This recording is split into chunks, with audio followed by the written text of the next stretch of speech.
Hello, good people, and welcome to a quick pulse segment.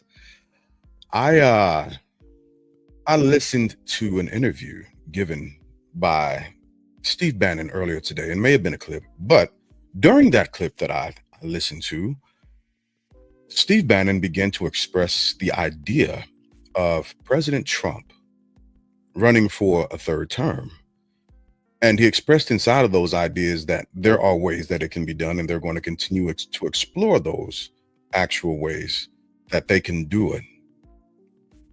I also heard earlier, and when I was on another app, people who are fighting for this actual idea mention a specific word that they believed allowed the current POTUS to run for a third term. And so I began to think to myself, well, wait a minute. I've read the 22nd Amendment on multiple different occasions, but I can't remember if what they're saying is correct or not because I can't remember it verbatim. So I decided to go back and read the 22nd Amendment. And the word that people continued to use when fighting for this idea is the word consecutive. In its totality, they used the phrase consecutive terms. And I'm here to tell you all who have this idea that that's what the amendment says. First off, you have not read the 22nd Amendment. I'm going to say that with 100% confidence. Because if you would have, you would not use the word consecutive or the phrase consecutive terms to fight for your position, because it's never mentioned in the actual amendment. So even if you are wanting this to happen, you may wish to come at this from a different angle, which is what Steve Bannon and his team, Project 2025, are looking to do. They're going to explore different ways to do it, and they're going to use the spirit of the law encased or enshrouded in the will of the people. Now, depending on how a court interprets that, it might have some relevance. However, it also might not. I don't know right now. The courts are doing various different things that sometimes I agree with, sometimes I don't agree with. And the hope is that they don't lose their integrity and they actually interpret the law the way it's supposed to be interpreted.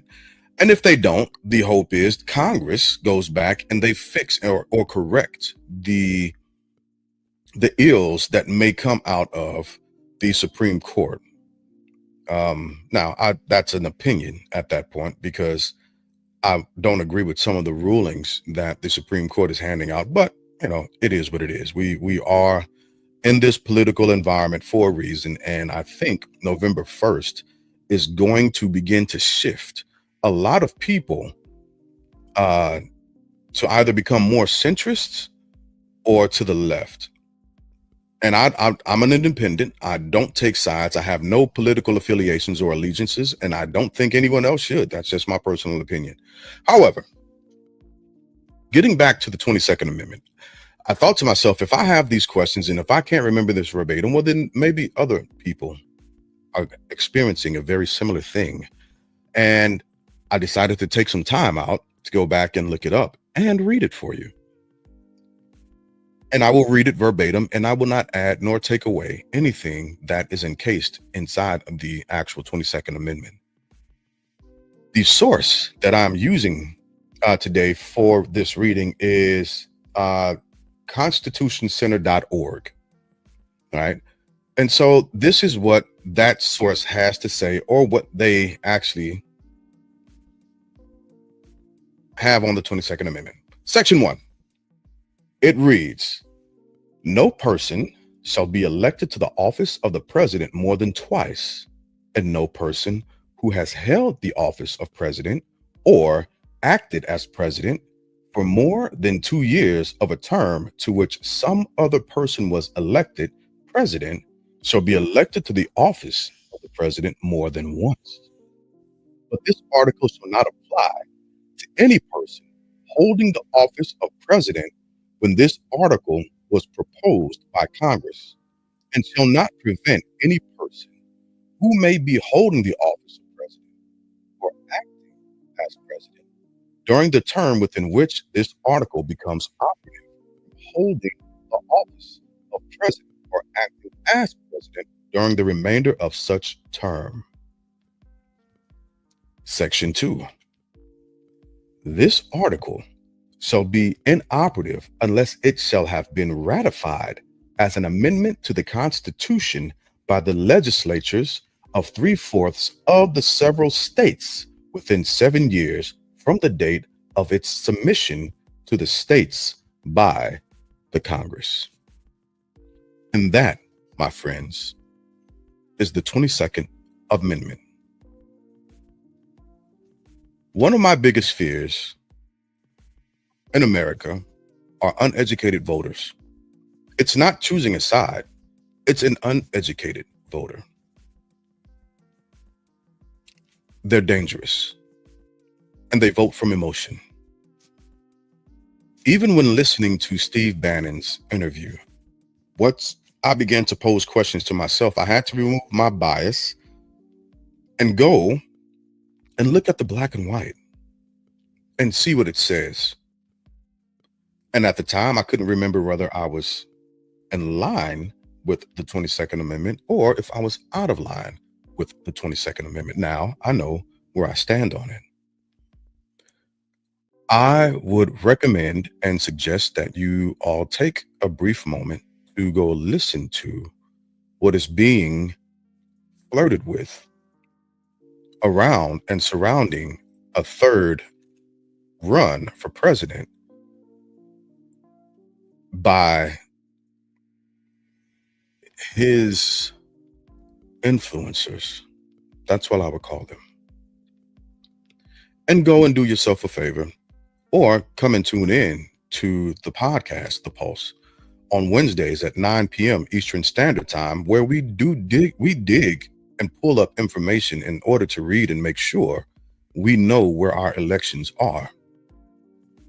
November 1st, SNAP benefits will not be apportioned by the federal government. Federal employees are still not being paid. Please do not forget about we the people. This great experiment of America, the United States of America, is for we the people. And if you lose sight of that, we will very easily lose the experiment, and the theories and conclusions will have a result.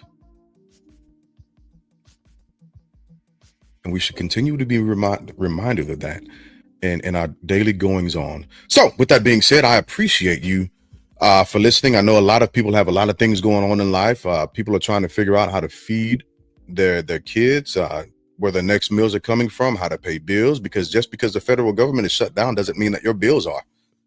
And I empathize and sympathize with you all, with my fellow Americans, regardless of the side of the aisle that you land on. I absolutely empathize and sympathize with that. We are where we are. This is our political climate, and we cannot turn a blind eye. Go become informed. Also, as a continuation of a message I began to start promoting and pushing yesterday, or actually Wednesday. Go out and vote in your local, state and federal elections, because elections have consequences.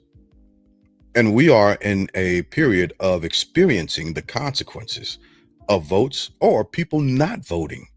Do not allow anyone to tell you that your vote doesn't matter, because it absolutely does. It absolutely does.